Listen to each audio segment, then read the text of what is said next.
thế thôi còn thì lúc gì người ta thịt thì nên biết đâu đúng không? Không ai cả. không trông kìa.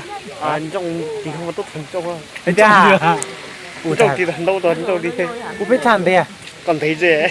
Nhau ham muốn trông không? Trời ơi, con này có to nhỉ? Còn có to ham ăn nhỉ? Bữa trông dán tỏi giờ nó củ xoài.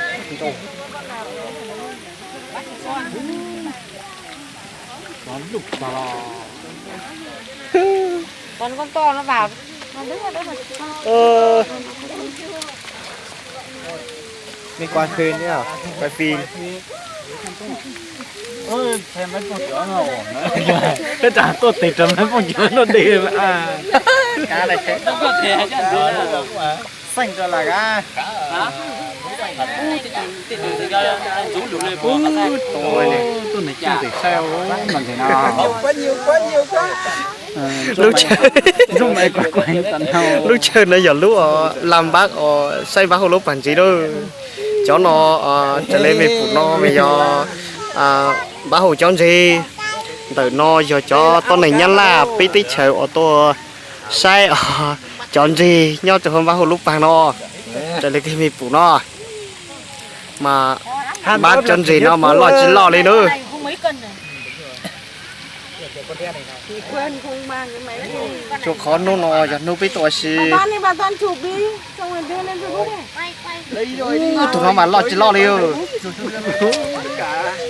Nước biết ai chỉ có dịp đến đây thì được biết. Bà quay đi. ô thì tụi nó mà lo chỉ lo đi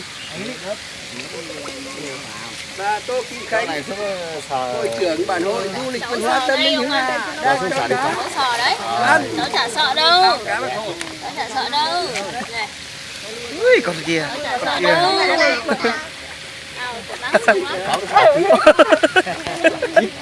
Ơi, chỉ tí mà đủ tiểu. chọn gì nó mình chỉ tọt tê đó cho nên đi bỏ rồi đó Để bắt được cá, có ôm được cá. Đưa tay cho nó cắn ham rồi.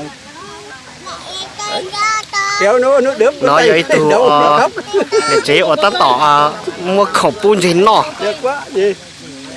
Đi đâu, thích không? Đi tâm ơi.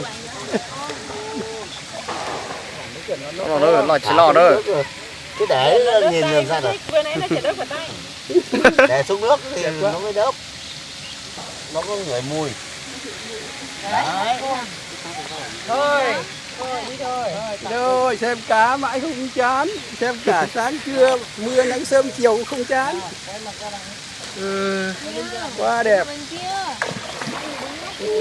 các cảnh Rồi mời mọi người vào thăm nhà bác. rồi ok đi vào thang nhà bác Đây. chế liu mấy bún để nó lúc nó giờ bác hồ lúc ba nữa ta chỉ nó hình mà bên này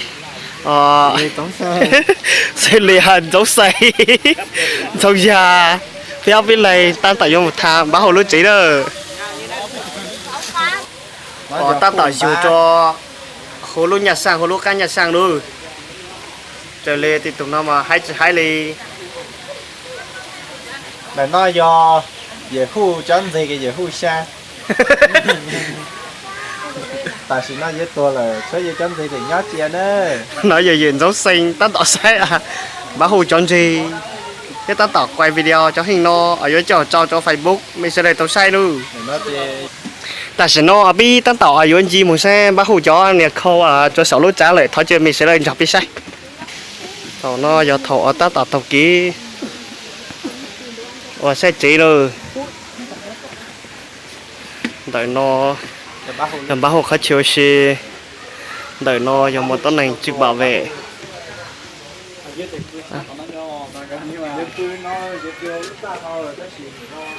Còn bác hôm lúc mỏ thế. Giòn à. Đó có này.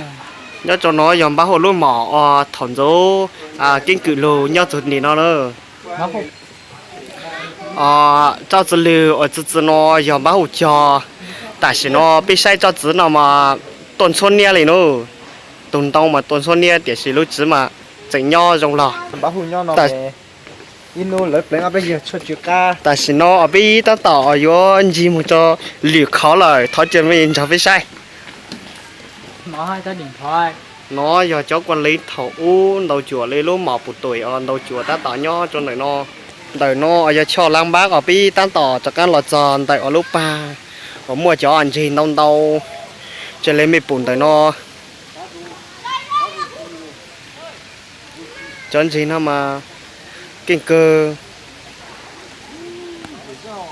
ha ở trong cầu cơ Nhìn vào cả cuốn ăn này lên gãi. cho nó ăn gì cảnh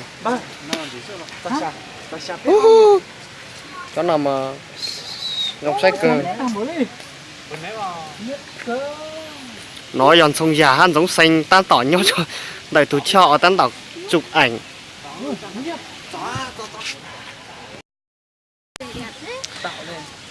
chỉ li mấy bún tới nó dọn tới bao hồ luôn thuộc ba mỗi chọn tông tua ý cho cầu trong li nó thì ở trong cầu cưng cầu nhớ chọn tới ở lu thuộc ba